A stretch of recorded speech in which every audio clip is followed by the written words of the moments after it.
friends, welcome to our channel. இன்னைக்கு ஒரு super காம்பினேஷன்ல ஒரு டிஷ் பார்க்க போறோம். இடியாப்பம் வித் ஆட்டுக்கால் சூப். இந்த ஆட்டுக்கால் சூப்ல நிறைய ஹெல்த் பெனிஃபிட்ஸ் இருக்கு. முக்கியமா போன் ஸ்ட்ரென்த் நிறைய இருக்கு. அது மட்டும் இல்லாம கோல்டுக்கு இது ரொம்ப நல்லது. வாங்க எப்படி செய்யலாம்ன்றத வீடியோக்குள்ள பார்க்கலாம். ஆட்டுக்கால் சூப்புக்கு நம்ம ஒரு ஆட்டோடைய கால் எடுத்துருக்கோம். அதை நல்லா கட் பண்ணி இந்த மாதிரி க்ளீன் பண்ணி வச்சாச்சு.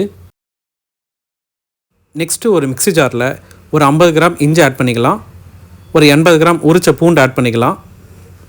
அப்புறம் ஒரு டேபிள் ஸ்பூன் மிளகு ஆட் பண்ணிக்கலாம். ஒரு டேபிள் ஸ்பூன் ஜீரகம் ஆட் பண்ணிக்கலாம். அரை டேபிள் ஸ்பூன் தனியா ஆட் பண்ணிக்கலாம். ஆட் பண்ணிவிட்டு அதை ஃபைன் பேஸ்ட்டாக அரைச்சி எடுத்துக்கலாம். இப்போ நம்ம க்ளீன் பண்ணி வச்சுருக்க ஆட்டுக்காலை ஒரு குக்கரில் மாற்றிக்கலாம். மாற்றிட்டு ஒரு டேபிள் ஸ்பூன் மஞ்சள்தூள் ஆட் பண்ணிக்கலாம். ஆட் பண்ணிவிட்டு நம்ம அரைச்சி வச்சுருந்த அந்த இஞ்சி பூண்டு மிளகு ஜீரகம்லாம் இதில் ஆட் பண்ணிக்கலாம். தேவையான அளவுக்கு சால்ட்டு சேர்த்துக்குங்க. இப்போ இதில் தண்ணி ஆட் பண்ணிக்கலாம். உங்களுக்கு எந்த அளவுக்கு சூப் குவான்டிட்டி அதிகமாக வேணுமோ அந்தளவுக்கு ஆட் பண்ணிக்கோங்க. ஆனால் ரொம்ப அதிகமாக ஆட் பண்ணிங்கன்னா அந்த சூப் டேஸ்ட் இருக்காது. நெக்ஸ்ட்டு ஒரு மீடியம் சைஸ் ஆனியன் கட் பண்ணது, அப்புறம் ஒரு மீடியம் சைஸ் தக்காளி கட் பண்ணது ஆட் பண்ணிக்கலாம். கருவேப்பிலை கொஞ்சம் ஆட் பண்ணிக்கலாம். இப்போ நல்லா மிக்ஸ் பண்ணிவிட்டு அதை ஒரு 10 to 12 விசில் வர வரைக்கும் வேக விடணும். நல்லா வெந்தால் தான் அந்த ஆட்டுக்கால் நல்லா சாஃப்டாக இருக்கும். இப்போ சூப் நல்லா வெந்துருச்சு. அதோடைய வாசனை நல்லா சூப்பராக இருக்குது, அந்த சூப்போடைய வாசனை. இப்போ கொஞ்சம் கொத்தமல்லி கட் பண்ணி ஆட் பண்ணிக்கலாம். நம்ம என்ன தான் சூப் ரெடி பண்ணாலும் அந்த கொத்தமல்லி ஃபைனல் டச்சில் தான் அதோடய ஃப்ளேவரை நல்லா ஏற்றி கொடுக்கும். இந்த சூப்பில் நம்ம ஆயில் எதுவுமே ஆட் பண்ணவே இல்லை. நேச்சுராகவே அந்த மட்டனில் இருக்க ஃபேட்டே இதில் போதுமானது தான். ஸோ இப்போ சூப் ரெடி ஆகிடுச்சு. நெக்ஸ்ட்டு இடியாப்பம் ரெடி பண்ணிக்கலாம். ஒரு பவுலில் ஒரு 1/2 கிலோ இடியாப்பம் மாவு எடுத்துகிட்டு அதை கொஞ்சம் கொஞ்சமாக ஹாட் வாட்டர் ஊற்றி நல்லா மாவு பிசைஞ்சிக்கலாம்.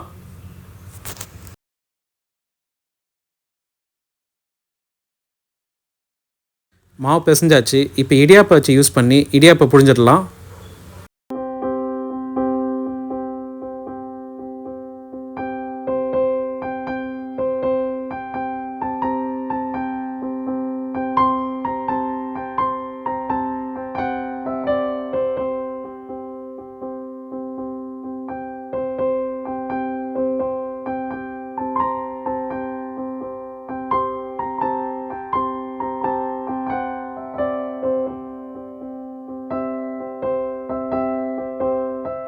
இடியாப்பம் புழிஞ்சதுக்கப்புறம் ஒரு 8 to 10 மினிட்ஸ் அதை வேக விட்டால் போதும்.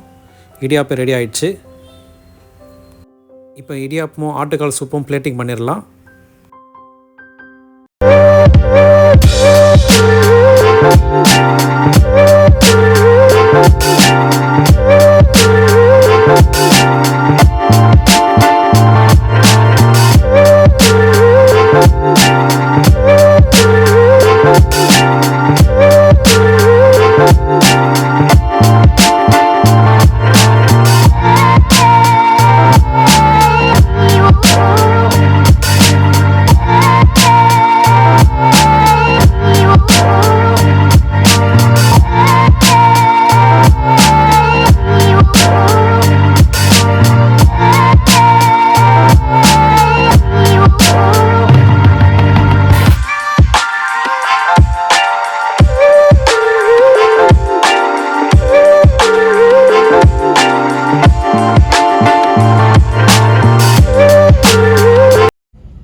ஓகே ஃப்ரெண்ட்ஸ், இந்த இடியாப்பத்துக்கும் ஆட்டுக்கால் சூப்புக்கும் காம்பினேஷன் சூப்பராக இருக்குது.